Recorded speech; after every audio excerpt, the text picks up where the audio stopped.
Selamat datang di Pocin, Podcast Inspire. Bersama dengan gua Mike Gua dan Steve. hari ini kita akan membahas tentang Relasi, pergumulan dalam kehidupan sehari-hari, tentang orang muda. betul. Dan tujuannya satu, supaya kita bisa membuat keputusan yang Lebih baik di dalam Kristus. asik. Oke, berhubung ini podcast perdana kita dan bertepatan dengan hari ulang tahun kemerdekaan yang ke 77. kemerdekaan apa? Indonesia. Betul sekali. Jadi kita akan membahas seputar tentang Kemerdekaan. freedom. Bukan kemerdekaan. Tentang kebebasan, teman-teman. Oke, Steve, kalau ngomongin soal kebebasan, apa sih yang pertama kali terbesit di kepala situ? Bebas ngapa-ngapain. Ada nggak yang membuat kita jadi nggak bebas ngapa-ngapain? Ya, kalau dilarang-larang. Kalau terikat sama sesuatu, terikat sama ikatan. sesuatu gitu, iya kan? Ikatan cinta. Kenapa jadi posisi? Oh, maaf. Tapi kalau terikat apa nih kira-kira nih? Ada nggak sih keterikatan gitu selama ini yang mungkin membelenggu kita untuk melakukan sesuatu? Mungkin teman-teman di sini di kolom komen bisa dong komen ada nggak sih keterikatan teman-teman yang jadi bikin nggak bebas melakukan sesuatu? Keterikatan tuh kayak harus melakukan sesuatu terlebih dahulu sebelum melakukan sesuatu lagi. Itu nggak sih? Iya. Jadi kayak misalnya nih, kalau gue sih terikat dengan sosial media. Jadi gue tuh nggak pede kalau gue mau ngomong seperti sekarang ini kalau gue nggak buka Instagram. Apa lo ngapain? Ya padahal nggak ada gunanya juga. Cuman ya emang udah terikat. Gue udah dari mendarah daging dari dulu.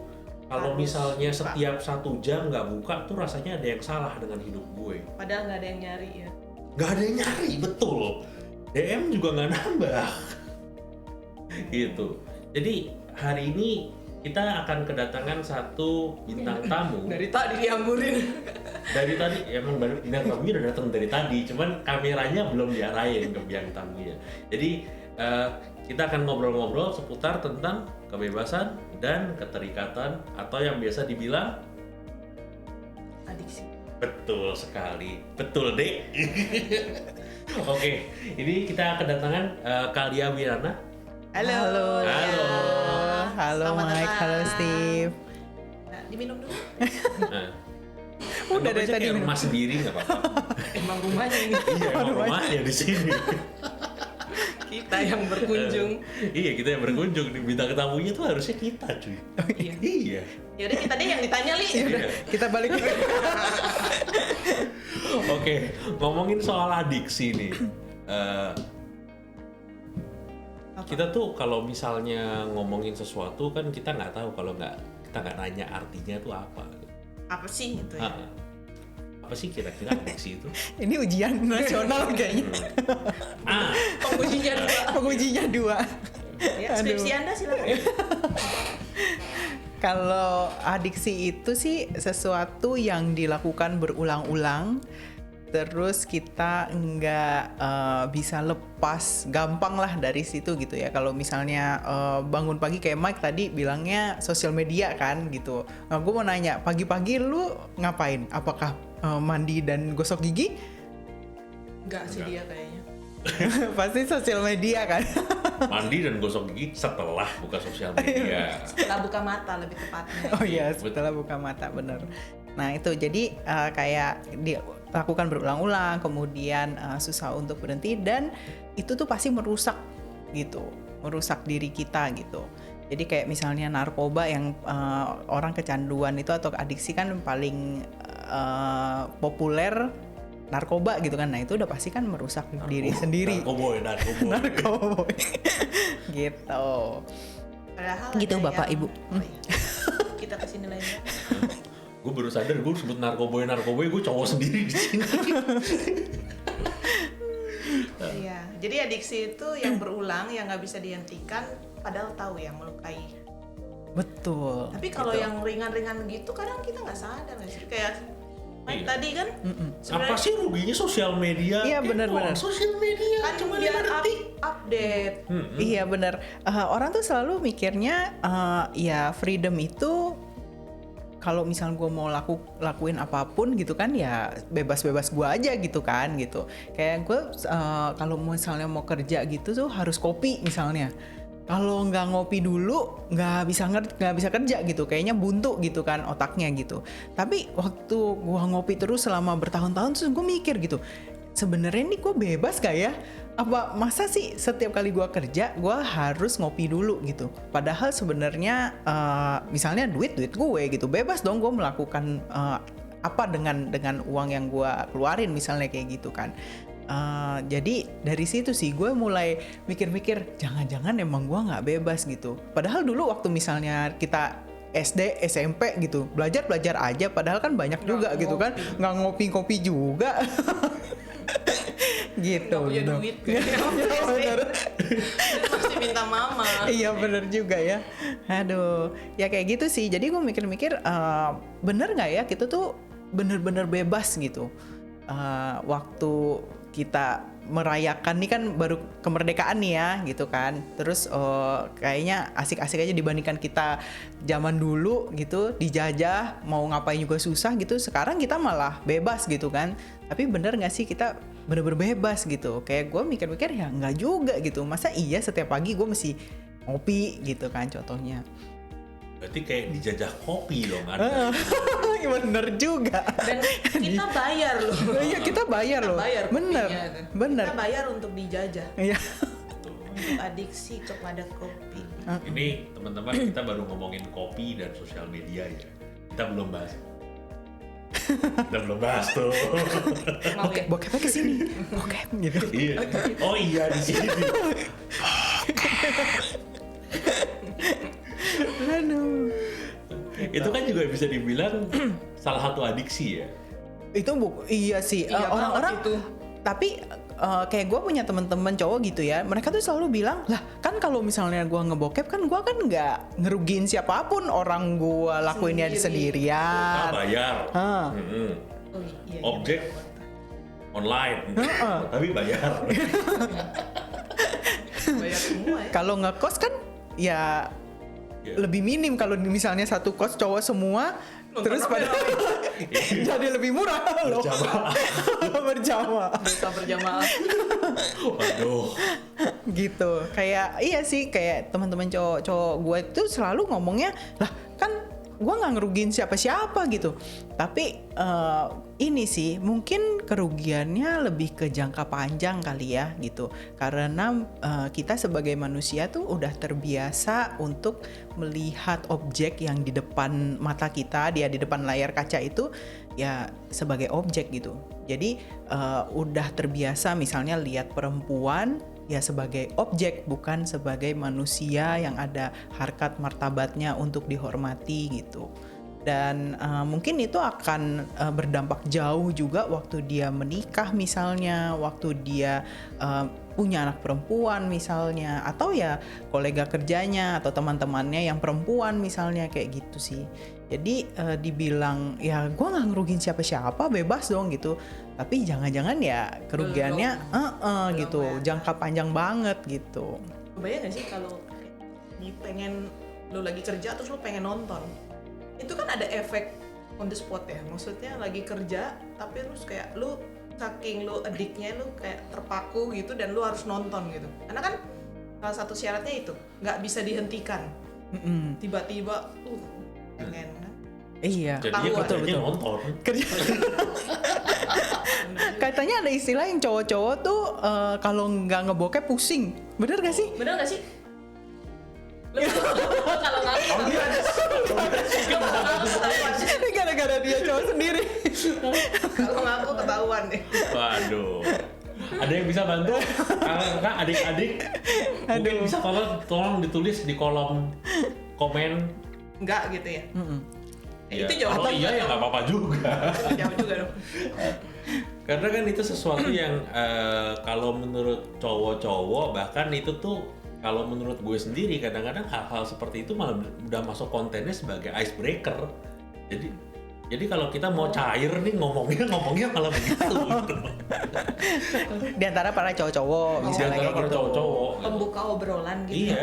Jadi kalau ini kan tadi kita di podcast kan ngobrolinnya, nanyanya, oh ini kita ngomongin ini, terus nantinya definisinya apa. Kalau ngomong sama cowok-cowok, kita ngomong definisi yang lain. Aduh. Tapi gue pernah baca loh, waktu itu ada artikel yang bilang bahwa otak waktu orang itu mengkonsumsi narkoba dalam jangka panjang sama orang yang nonton bokep, nonton pornografi dalam jangka panjang tuh sama gitu.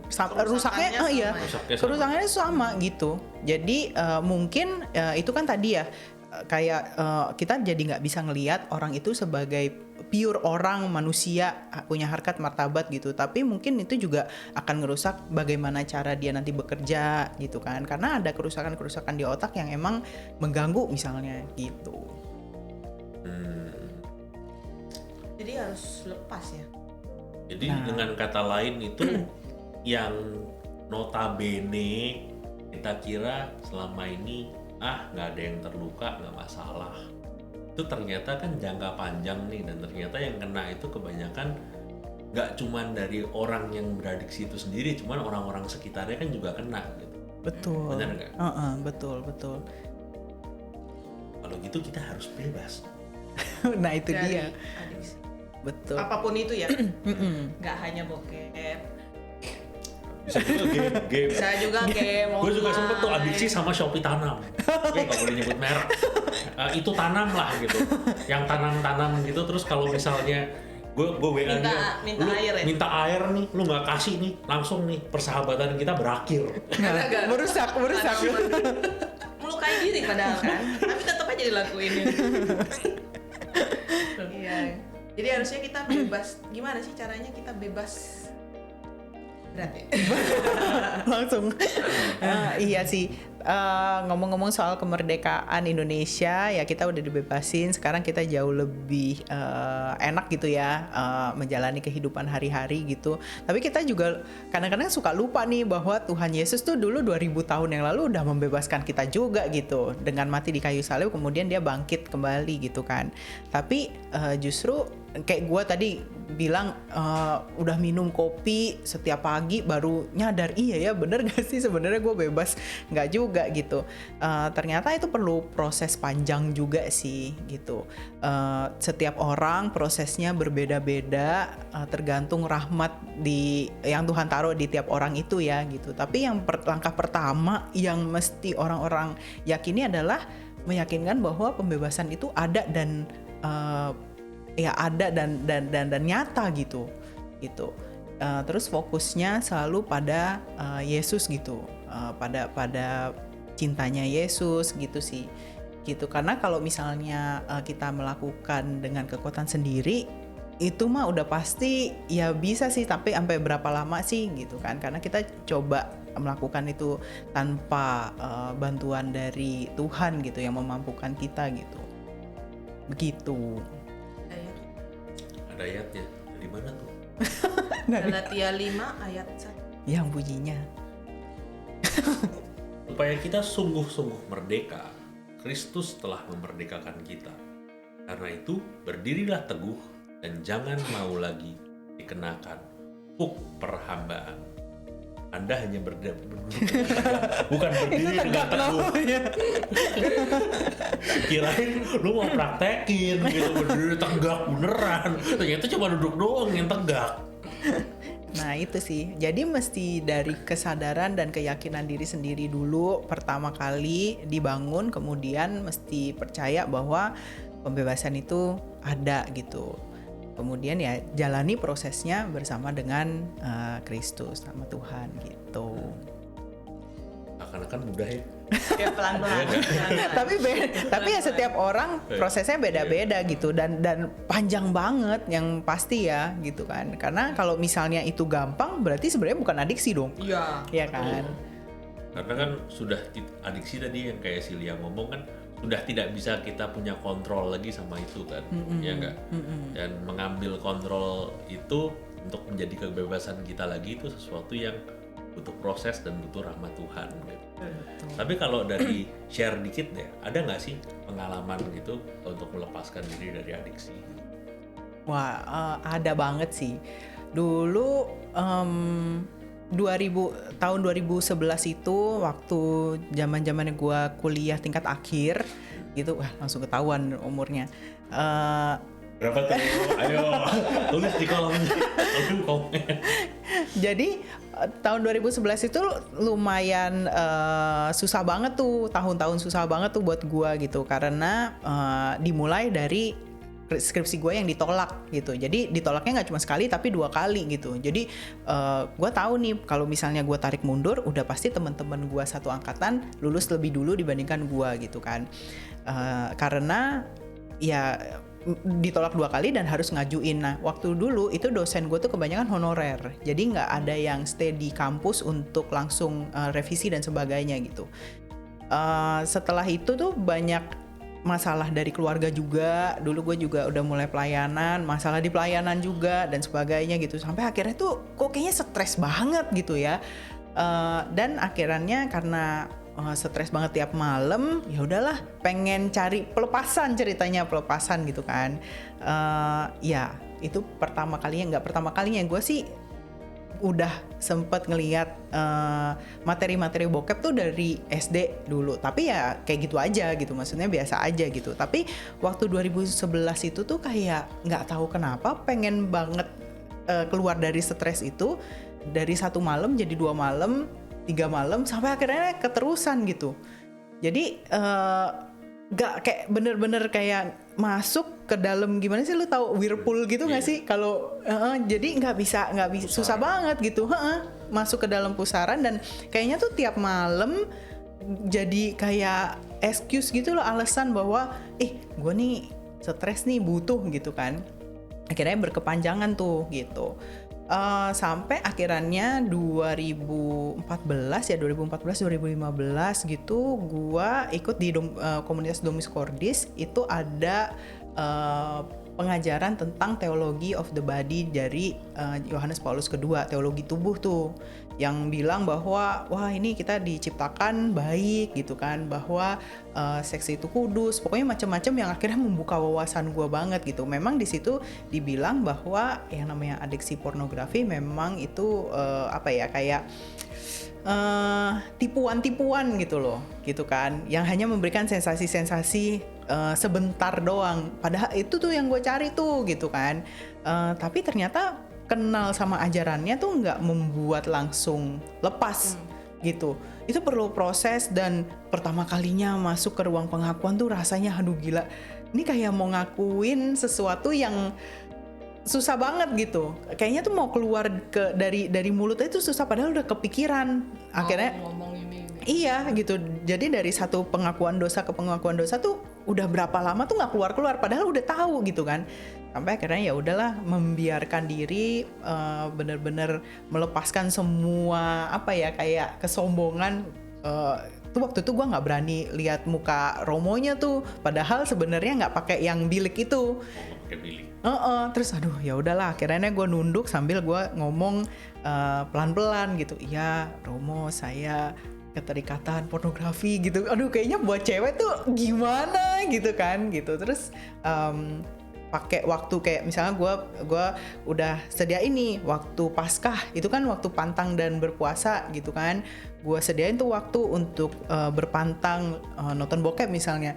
Ternyata begitu udah selesai Paskah, udah Pentakosta, ya balik lagi kayak begitu gitu, sampai bertahun-tahun sampai akhirnya temen gua bilang bahwa pembebasan itu tuh nyata dan ada gitu. Nah itu sih yang gua ambil langkah di awal, bahwa gua tahu prosesnya nggak bakalan gampang, tapi langkah di awalnya itu tuh diambil dulu gitu.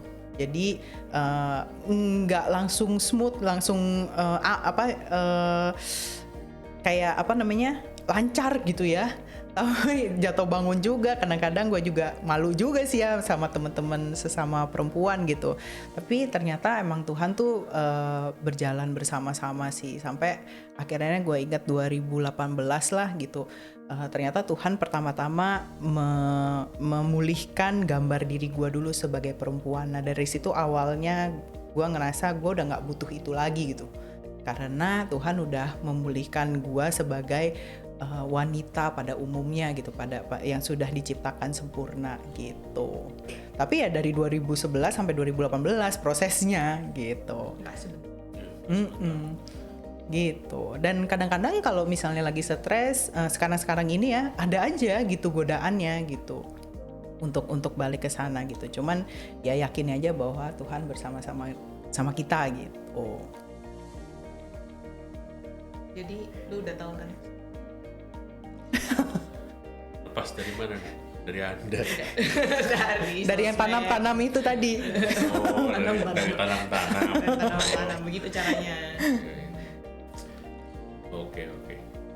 Cuman memang tergantung seberapa besar kita terikat, makin lama prosesnya dan semakin panjang. Dan kooperatif juga sih, kita harus kooperatif juga sih sama Tuhan gitu. Biar bagaimanapun kan Tuhan pasti baik banget ya mau melepaskan kita gitu.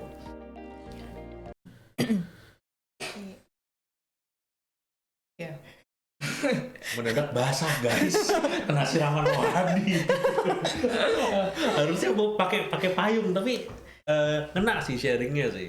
Karena yang namanya pergumulan itu, apalagi ngomongin soal adiksi, emang kalau kita cuma ngomong, banyak sih teman-teman gue yang juga ikut kecanduan gitu bersama-sama dengan gue gitu, mendapatkan petuah yang sama, baliknya juga balik dari istilahnya dalam pertemuan atau sel grup ya rusak lagi gitu. Dan karena yang kooperatifnya itu tuh yang susah banget untuk dibangun gitu.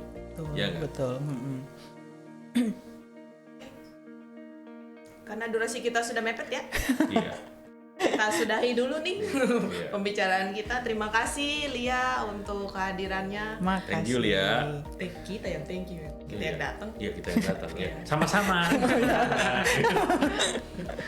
Nah, untuk yang people yang mau tahu nih lebih lanjut tentang gimana sih caranya pembebasan dari adiksi, kita bisa mulai dengan membaca.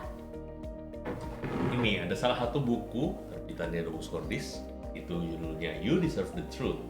Dan di sini ada salah satu topik pembahasan yang dibahas di buku ini, ada yang tadi kita bahas tentang adiksi dan bagaimana proses pembebasannya. Kalau teman-teman tertarik, teman-teman bisa hubungi kami di lewat direct message di Instagram let'sinspire.co atau @domuscordis. betul sekali. Untuk linknya bisa cek di biodata Di bio. Bayu. Oh, Bayu iya. ya di Instagram. 90 anak 90-an banget gue makanya biodata. Oke. Ketahuan umur berapa. Sampai jumpa teman-teman di episode selanjutnya. Dadah. Dadah. Goodbye.